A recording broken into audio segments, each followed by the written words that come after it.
Hello. In today's video, we are discussing how to coach someone that is absolutely new, somebody that you've never coached before, somebody that you may not even know. Now, before we get into it, I have an invitation for you. On this channel, we release new videos that are pretty good and that you would enjoy and would help you elevate your coaching practice, get new clients, and really be a transformative coach that you truly want to be. So go ahead and hit that red subscribe button. Before we even understand the structure of your coaching session or a potential structure of your coaching session that you can use with a new client, I want to make a little disclaimer. I want to make sure that the context of our training today, our video today, is set clear.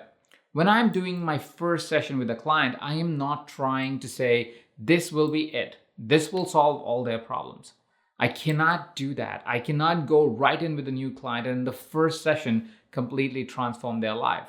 What I can do is I can bring focus and clarity in their life. I can bring attention towards what's important, what's not important in their life, and bring that focus to our coaching session and our future coaching conversation. Transformation is often thought as a moment. It doesn't happen as a moment. It happens as a series of moments that eventually lead to that one final moment that finally tips over. Have you ever had a conversation with a friend where you obviously see the challenge that they've had and you constantly tell them to try a technique, and they never do? And they go attend a seminar and they hear the same technique and they're all excited. They use it and see the transformation in their life and go, hey, see, I learned about this technique and it totally changed my life. And you wonder, hey, I've been telling you about this technique for days, months, years at an end. Why didn't you hear it then? And that happens because it's not only about if the technique is powerful, if what you're sharing is powerful, but also about what the person is listening and are they hearing what you're really trying to say? Are they in the state of mind to be able to experience the transformation that you're hoping to expose to them? And that is why you have to understand your coaching context in the first session is not always about creating the perfect transformation. It is about starting the journey of transformation, to contextualize each change, every single conversation to lead to that big transformation that will shift the life of your client. So our intent with the first session is not to get the final outcome, it is to lay the foundation. And with that context in mind, let's get into understanding how you can structure your coaching sessions with a new client. The first step with a new client is to always start with honesty. You want to put all your cards on the table and you want them to put all their cards on the table. Very often the person that is coming into the coaching session hasn't really bought into the idea fully. They have a sense of anxiety and fear and they don't know what the line is and where the line is. And because of that, if you don't start with honesty and clarity towards what's the intent and what are they coming and bringing to the table, it might be a little difficult for them to really share what they need to share for us to be able to build a really good connection with them and be able to take them on this journey. So start your coaching session with an open-ended question like this. Hey, listen, I know this may be new for you. I don't know if you've had coaches before or not have coaches before. I really would invite you to share with me what is it that you're feeling right now? What is coming up for you? How do you feel? Let me share with you what I'm experiencing. Now, I want to give it a pause. The reason why I would share my experience right now in this moment is because it allows for vulnerability and allows for camaraderie between me and them. It helps us build rapport because I am starting with honesty. And because I am sharing my honest emotions and feelings about that coaching session, it allows for them to share their honest feelings and emotions about that coaching session. Now, if you're in a business setting, you can also contextualize slightly differently. Where you can say, hey, we've been connected with each other through your leader. Now, before we get into the session, I know there might be a lot of assumptions that you might have made about coaching sessions because of the past coaches that you have worked with. Let me give you a little bit introduction about myself, and I would love for you to introduce yourself to me. And also let's talk about what are the potential outcomes and areas that we can play in. The reason why it's a little different when you're doing in a team setting or a company setting is while vulnerability is really welcome there too and should be encouraged, sometimes being deeply vulnerable in a workplace is really difficult. And you don't want to promote that when you're just getting your foot in the door, where the company may not be ready for it and your client that you're working with may not be ready for it. Start with an open-ended, vulnerable, honest question. This will allow you to put your chips on the table, and hopefully, because of your honesty, your client will open up and share their experience in that moment with you in all honesty. Starting with honesty opens up the playing field so much more because it allows for us to really be present and available with everything that we have to offer from our end and from our client's end. If you don't have a rapport with your client, it is very unlikely that they will be fully present with you while in a coaching session with you. So go ahead and take that time and establish that rapport between you and your client. Once you've established rapport, now you want to set up the context of the conversation, at least for the day, or maybe even for your coaching engagement. Context informs the conversation that is going to happen in that time that you spend with your client or invest with your client. Like how I set up context before I even started this video, for you to really know what to expect out of this conversation, it is important for you to set the same context between you and your client. When you set context by explaining why you're there and what you're expecting to create as between you and your client, and help them also set up their context as to what is the outcome they expect from the conversation, it allows for a dialogue that is contained in a way where you're more likely to focus towards the outcome that both the parties want. Setting up this context is vital for the greatest outcome from the conversation. The third thing, once you've established some vulnerability, some honesty, some rapport, and you've set up context for the conversation, it may be a good time to set up some boundaries. These could be loose boundaries, doesn't have to be the specific contractual boundaries that you may have sent before or may send after, but just some boundaries that kind of establishes how you're going to play together, how that coaching conversation is going to look like.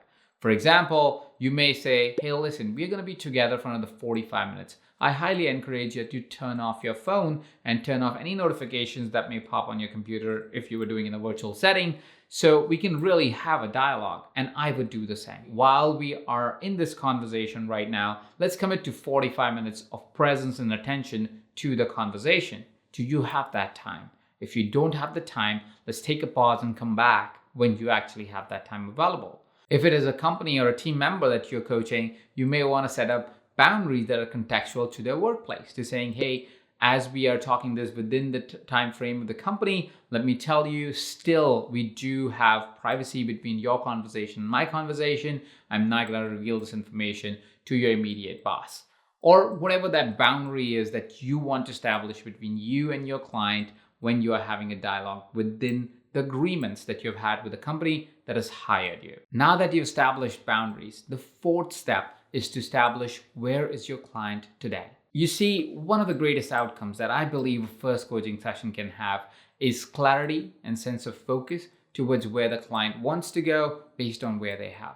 The reason why that is so important is because once you have that frame of reference of where they are and where they want to go, you can now work with them to really help them get to the outcome. You can help them identify why they're not getting the outcome. You can help work with them to be able to accelerate their speed of outcome, speed of delivery. And that really makes your coaching powerful. So the first question that I would ask my client is to understand where they are at. The question may be framed as, where are you today? How are you in your workplace? How are you in your emotional self? How do you feel yourself, your life is going right now? This question is simply there to establish some kind of grounding as to where your client is at, so they have an understanding of self. Once they have identified where they are emotionally, spiritually, in their life, in their careers, in their relationships, now you can explore the next opportunity, which is where do they want to go? You want to ask your clients, knowing where you are, if I was to extend your time, if I was to send you on a journey of a year from now and explain where you are a year from now, or share with me how you are a year from now, what would you say? You're almost asking your clients to time travel, or what we call future pace, themselves into the future and go, this is where my life is going to be. This is where my relationship is going to be. This is how my career is going to look like. This is how my relationship with my kids is going to look like. This is how my health looks like. You are future pacing them or getting them to time travel into the future, because this establishes what would be the greatest outcome that they could imagine for themselves from now till a year from now. Now, a lot of times, what answer they would give now and what answer they would give for themselves a year from now, say 6 months of your coaching, would change wildly. Because at this point, when we are starting to coach them, they may not have the greatest vision of themselves. They may have a good vision of themselves a year from now, but they may not have the greatest vision of themselves. And that's okay. You simply want to start from where they think they will be in a year from now, because that gets them started and makes the conversation easy and honest and flowy without challenging them too much about what they believe to be true about themselves. Now, I know a lot of coaches believe that in the very first session, you should bring in all the fire. I believe that coaching is an evolutionary process, that habit change is an evolutionary process, that thoughts are evolutionary. You need to evolve with time. You cannot jolt them into an action. You have to let them simmer and build on top of each other. And that is what I like to do in my sessions. I know that the vision that the person is going to share with me in the first session versus in the fifth session would be dramatically different, because I would have shifted their identity to see a greater version of themselves. I don't have to jolt them into it. I can move them into it. Now, based on your coaching style, you could jolt them and think about a higher version of themselves and invest the rest of the conversation in having them have a bigger version of themselves. And that's absolutely okay if that is what you want to do. But my personal style suggests that I would like them to just identify where they would like to be a year from now. And as I understand it, I start working with them on understanding why has it not happened, or what has happened in the past that would inform them today that it won't happen in the future. Because most people have really great goals of themselves, but they know they consistently fail at it, that they very often don't achieve the goals that they put themselves towards. So my next question is about what has happened in the past that has held you back in achieving your goals. What are some of the circumstances that may have happened? What are some of the people that may have held you back? What are some of the skills that they may not have had that has held them back in the past to achieve the goals that they want to? And once they start to identify that, I would ask them the next question. The next question, which is related to this question, is what do you think will stop you in the future? What do you think will happen in the next 12 months that will stop you from being able to get to the goal that you're setting up for yourself? What are some of the people or circumstances that may stop you? What are some of the skills that you may not be able to acquire that may stop you?